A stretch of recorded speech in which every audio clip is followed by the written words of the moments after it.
Sometimes I wanna scream.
Hello. Welcome to our final episode this summer of New Teacher Talk. Today it's all about time management. I'm going to share with you some of my favorite tips that I use on the regular because I try not to overwhelm myself with all the things that we must do as teaching. Come on in. Let me know how your day is going. If you are new around here, my name is Rachel Vincent, and it is my passion to help new teachers discover how to run an effective and efficient classroom.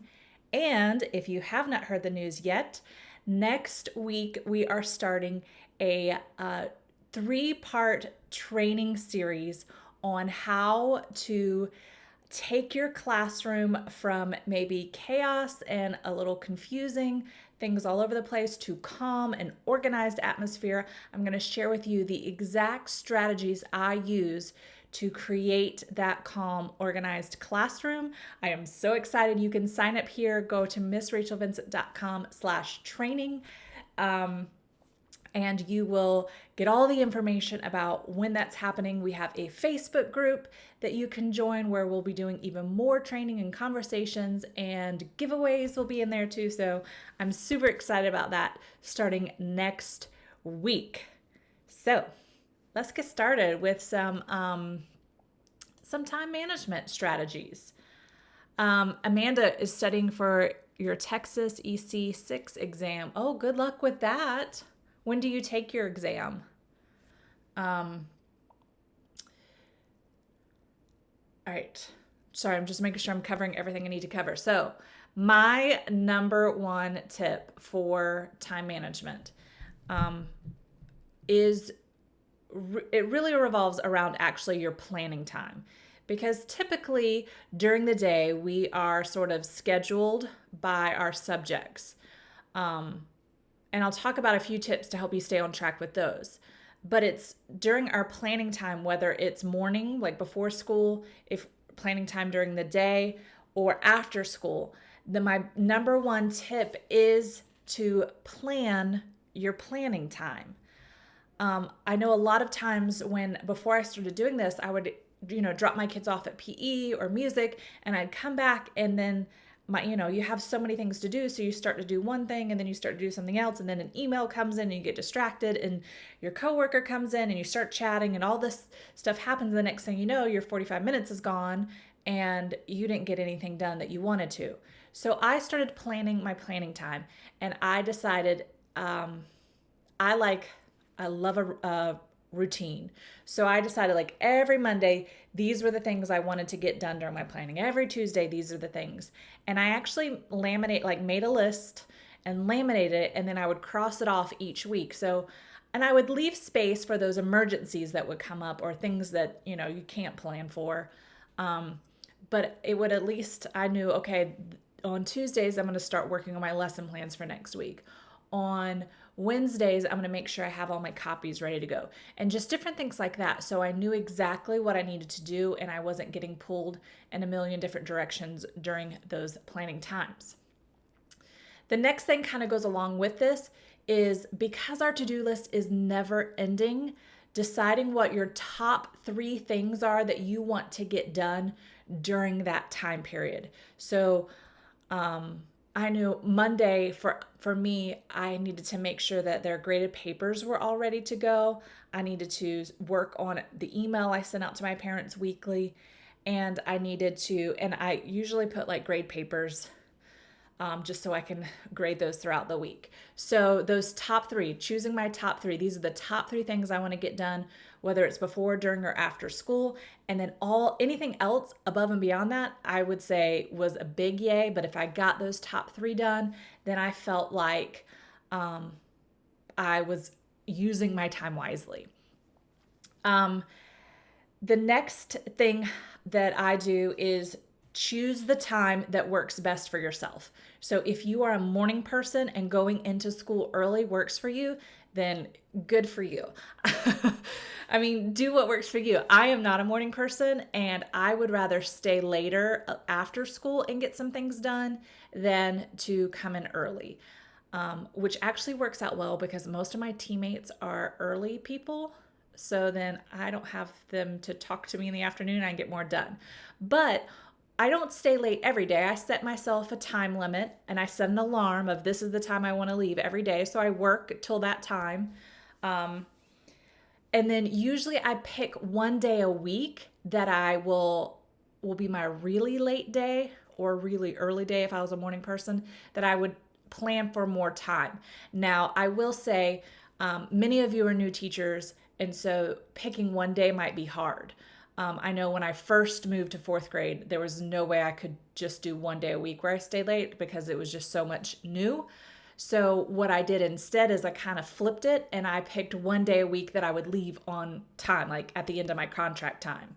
And the other days I would stay late and work until my designated time. But then I had that one day where I left early, well, not early, but on time, and was able to get other things done besides just teaching things.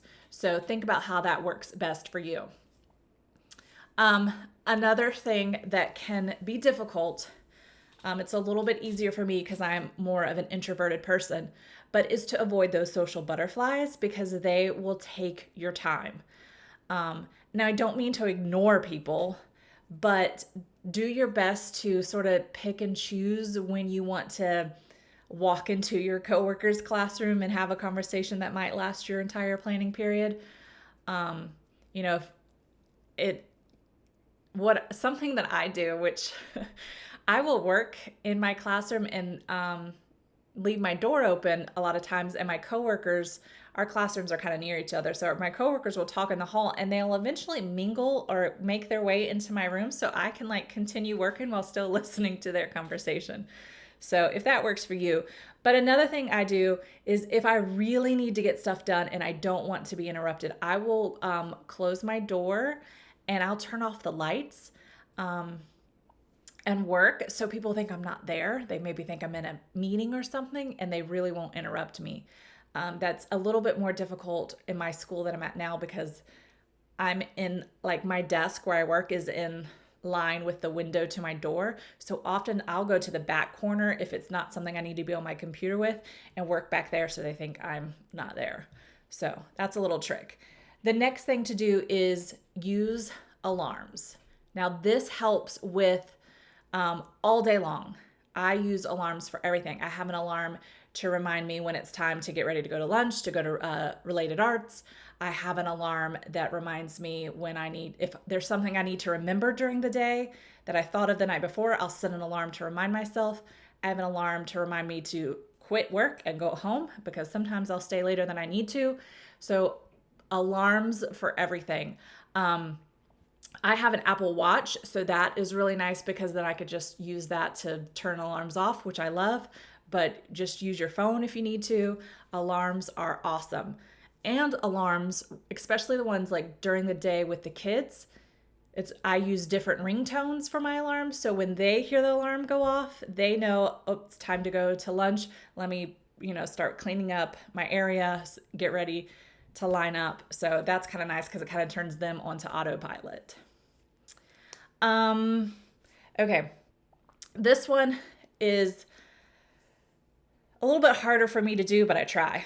So the thing I would suggest is to do the hard thing first. So oftentimes, or the thing we don't want to do first, such as like lesson planning or grading papers or grading writing especially. I usually tend to put that off to the very end. But by doing the hard thing first, it gets that out of the way and you actually get it accomplished. And oftentimes I'll trick myself into if I'm really not wanting to do it, especially like when it comes to grading, because just grading. It's necessary, but it's just a lot and it's all the time. It's kind of like laundry, every time you get caught up, there's more. So I will tell myself, okay, just 5 minutes. I'm going to grade for just 5 minutes. And so I'll start. And typically once I start, I don't stop until I'm done with that stack of papers. So that 5 minutes might turn into 10 or 15, depending on the assignment. But I told myself, just work for 5 minutes and then you can stop if you really want to. And so I kind of tricked myself into doing those things I don't want to do.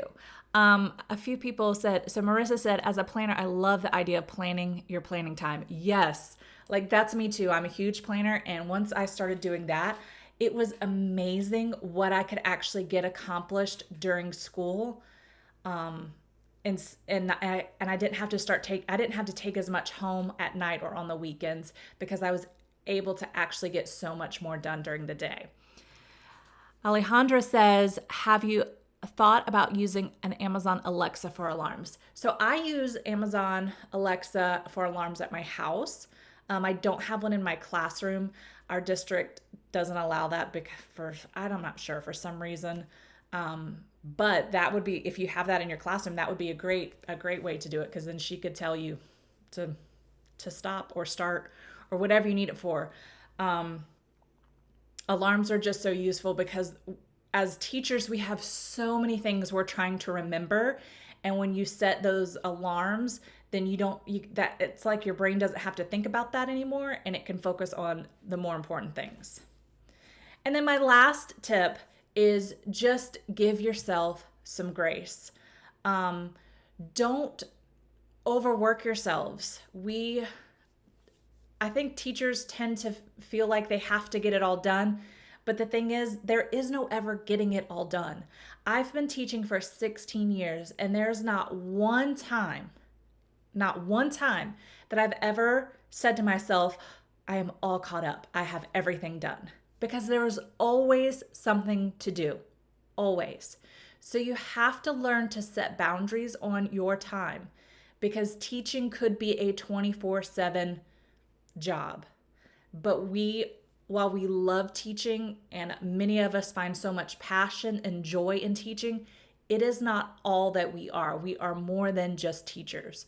So set those boundaries, set those alarms, plan your time so you can get what you want accomplished during your amount of time, so that you can do things outside of school, like enjoy your family, work out or hang out with friends or whatever it is that you enjoy doing outside of just being a teacher.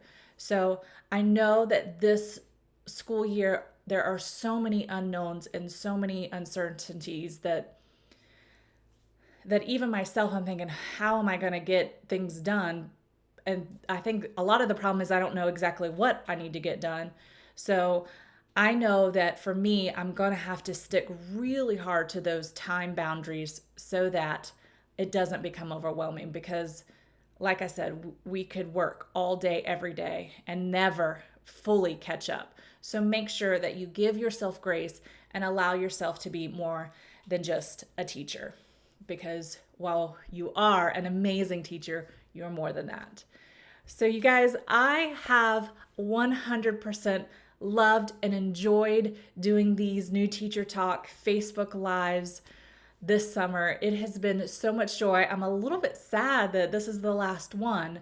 So I'm thinking that I really wish at this point I could say I would do one once a week. But like I said, I have no idea what is about to happen come August, because I go back August 10th. So I'm going to try and do them at least once a month. And then maybe once I get into a routine, then I can maybe do them more frequently, because I have loved sharing my tips and ideas. But there's more to come next week. And I just want to kind of clarify between what I've been doing and what's happening with the training that's coming up next week. I've just been sharing tips and ideas all summer. This training is going to be strategies that can help you create that calm, organized, inviting classroom to where you enjoy going into your classroom every day. You are able to sort of deal with some of those maybe behavior issues, calling out and things like that, so you can actually teach and those types of things. So it's going to be a little more in-depth and a little more strategies that you can use than just sort of ideas and tips and tricks. So thank you all so much for joining me every day, or when you could. I appreciate it. These videos will continue to be on my Facebook page, so you can go back, watch them, watch the ones you missed. I have loved it. Alejandra says, definitely agree with setting boundaries for yourself. 100%. Those are so necessary for us. Amanda is sad too. Aw, yay. I'm so glad you signed up though. I'm sad too. So hopefully I will be able to, I definitely can do once a month. But hopefully I will be able to do a little more frequently once we get into the school year. What I do think I'll do is make sure you've liked my Facebook page, because or you follow me on Instagram, because it is there that I will probably ask what you guys want to chat about, what you want to talk about, so that I'm not just sharing what I think you need, but what you actually need, especially as we get into this new school year. So I hope you guys have a wonderful weekend. Make sure you go and sign up for the training. It will start next Thursday. We already have over 40 people who are who've asked to join the Facebook group, and you will get. I'm going to let everybody into the Facebook group on next Wednesday. So I'm working today on getting all the giveaways organized and ready to go. It's going to be so much fun and so excited. So I hope you'll join us. Have a wonderful weekend, and I'll see you later.